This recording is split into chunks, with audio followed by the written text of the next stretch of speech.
Hello नमस्कार दोस्तों, मैं डीके मंडल एक बार फिर आप लोगों के बीच आ चुका हूं आपके अपने यूट्यूब चैनल डीके एकेडमी पे। और आज का एक नया टॉपिक लेकर हम आए हुए हैं। और हम जानते हैं कि आज 2 अक्टूबर यानी गांधी जयंती है। और गांधी जयंती को ही अहिंसा दिवस के रूप में मनाया जाता है, क्योंकि गांधी जी एक अहिंसा के पुजारी थे।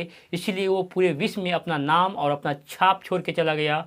अहिंसा की वजह से मात्र कोई हिंसा गांधी जी के जीवन काल में नहीं हुआ है, और इसीलिए गांधी जी को अहिंसा का पुजारी कहा जाता है। तो चलिए वीडियो को हम शुरू करते हैं और गांधी जी के बारे में थोड़ा बहुत जानने का प्रयास करते हैं। तो चलिए, जैसे देखा है कि महात्मा गांधी एक वो शख्स थे जिसका जन्म 2 अक्टूबर 1869 ईस्वी को हुआ था।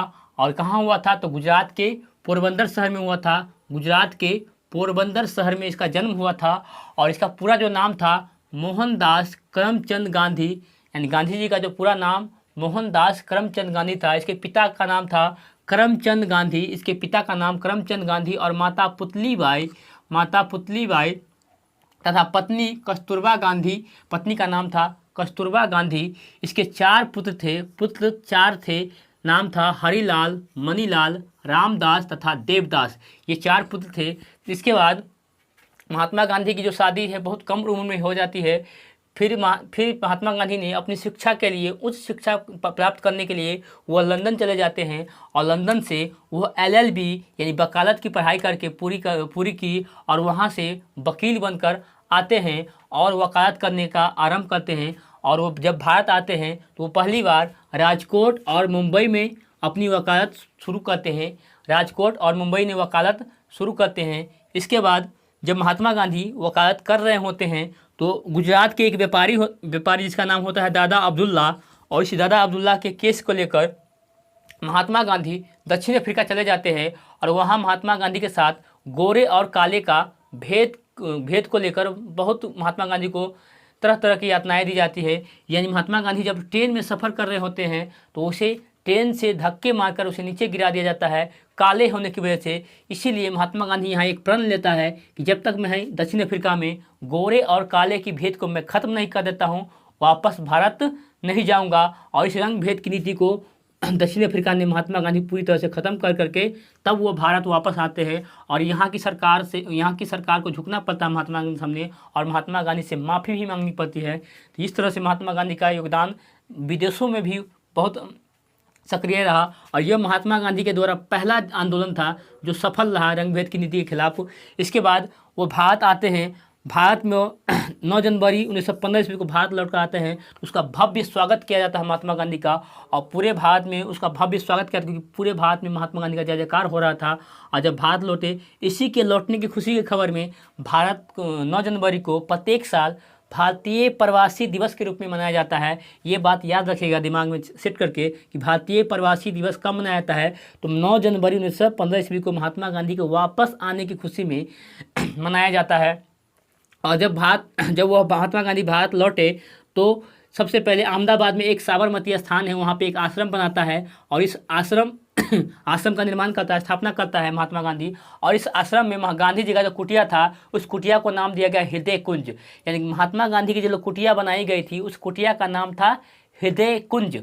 अब जो महात्मा गांधी इस साबरमती आश्रम का स्थापना हो गया, इसके बाद महात्मा गांधी के द्वारा भारत में प्रमुख आंदोलन क्या क्या होता है। तो महात्मा गांधी ने भारत में भी बहुत सारे आंदोलन किए हैं। इसी के महात्मा गांधी का ही देन है कि उसी के आंदोलन के बदौलत आज हमारा देश एक आज़ादी का जश्न मना रहे हैं।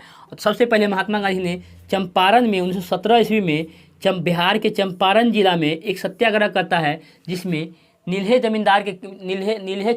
की खेती करवाई जाती थी जमींदारों के द्वारा। इस पे 20 कट्ठा ज़मीन पे 3 कट्ठा नील की खेती करवाई जाती थी, जिससे खेत पूरी तरह से बंजर हो जाती थी। महात्मा गांधी के द्वारा इस नियम को, इस 3 कट्ठा पट्टी को पूरी तरह से अंग्रेजों के खिलाफ ख़त्म करवाया और इस आंदोलन को सफल बनाया। यह भारत में महात्मा गांधी का पहला आंदोलन था। वैसे पूरे विदेश में देखा जाए तो पहला आंदोलन दक्षिण अफ्रीका में था, लेकिन भारत में देखा जाए तो पहला आंदोलन हमारा चंपारण सत्याग्रह था। और यह किसके आग्रह पे आया था? तो राजकुमार शुक्ल के आग्रह पे वो भारत आए थे।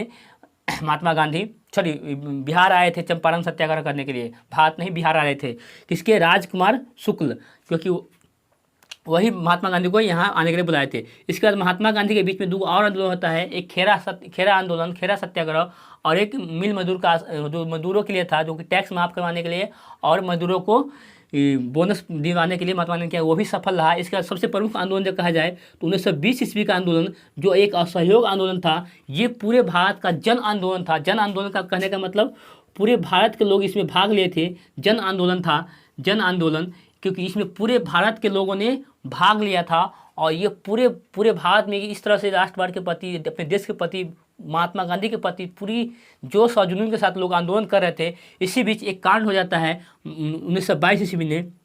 इसी आंदोलन में एक कांड होता है चौरी चौरा कांड, और इस चौरी चौरा कांड में 22 अंग्रेजों के 22 सिपाहियों को जेल में बंद करके जिंदा जला दिया जाता है। लोगों के द्वारा, आंदोलनकारियों के द्वारा उसे जिंदा जेल में बंद करके बाहर से उसमें जिंदा पेट्रोल डालकर, मटेरियल डालकर आग के हवाले कर दिया जाता है और 22 सिपाही जिंदा जल जाते हैं।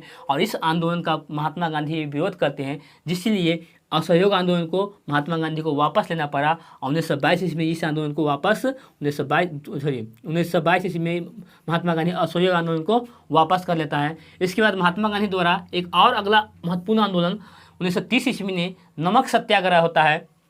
इस नमक सत्याग्रह को सबनीय अवज्ञा आंदोलन भी कहते हैं या दांडी मार्च भी कहते हैं, क्योंकि 1930 ईस्वी में अंग्रेजों के कानून को विरोध करने के लिए महात्मा गांधी ने नमक बनाकर उसके कानून को तोड़ा था। और यह साबरमती आश्रम से 78 लोगों के साथ पैदल यात्रा के शुरू किया था। उसके पीछे पीछे हजारों की तादाद में लोग उसके पीछे चल पड़े और दांडी की यात्रा की, और दांडी जाकर नमक बनाकर नमक सत्याग्रह को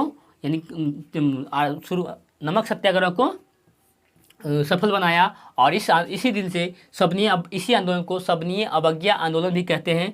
और इसके बाद महात्मा गांधी द्वारा सबसे महत्वपूर्ण आंदोलन 1942 ईस्वी में भारत छोड़ो आंदोलन था। और इसी आंदोलन के तहत महात्मा गांधी ने करो या मरो का नारा दिया था। 1942 में भारत छोड़ो आंदोलन किया था, जिसमें अंग्रेजों को कहा था कि अंग्रेजों भारत छोड़ो, यानी हमारे भारत से तुम चले जाओ। और इसी समय अंग्रेज जो थे द्वितीय विश्व युद्ध में व्यस्त थे और अंग्रेज की सेना वहाँ पूरी तरह से व्यस्त थी, इसीलिए 1942 का आंदोलन एकदम सफल रहा। और महात्मा गांधी ने इसी आंदोलन में करो एवं मरो का नारा भी दिया था। और अंततः 1947 को हमारा देश क्या हो गया, आज़ाद भी हो गया।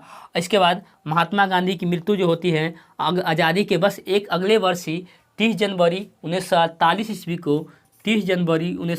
ईस्वी को नाथूराम गोडसे के द्वारा उसे गोली मारकर हत्या कर दी जाती है महात्मा गांधी की। और इस तरह से महात्मा गांधी का जीवन काल एक अहिंसा के प्रतीक और अहिंसा के देश के प्रति एकदम सहानुभूति थी।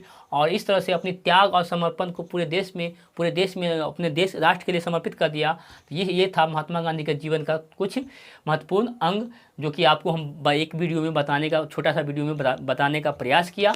आशा करता हूँ कि आपको ये वीडियो अच्छा लगा हो। तो अगर अच्छा लगा हो तो वीडियो को लाइक करें और वीडियो को शेयर भी करते रहे, ताकि सभी स्टूडेंट को ये जानकारी मिल सके। क्योंकि आज गांधी जयंती है और गांधी जयंती के जन्म दिवस पर ये जानकारी हमें होनी चाहिए, गांधी जी के बारे में थोड़ा बहुत जानना चाहिए। तो आई होप वीडियो आपको अच्छा लगा हो तो वीडियो को लाइक शेयर कमेंट करते रहें। और आप जो टॉपिक और इस टॉपिक से आपको बोर्ड के एग्जाम में भी बहुत फ़ायदा मिलेगा। बस आज के लिए इतना ही रखते हैं। और एक बात और, ऐसा एक और कौन सा शख्स है जिसको 2 अक्टूबर को उसका भी जन्म हुआ है? तो एक है हमारे पूर्व प्रधानमंत्री भूतपूर्व लाल बहादुर शास्त्री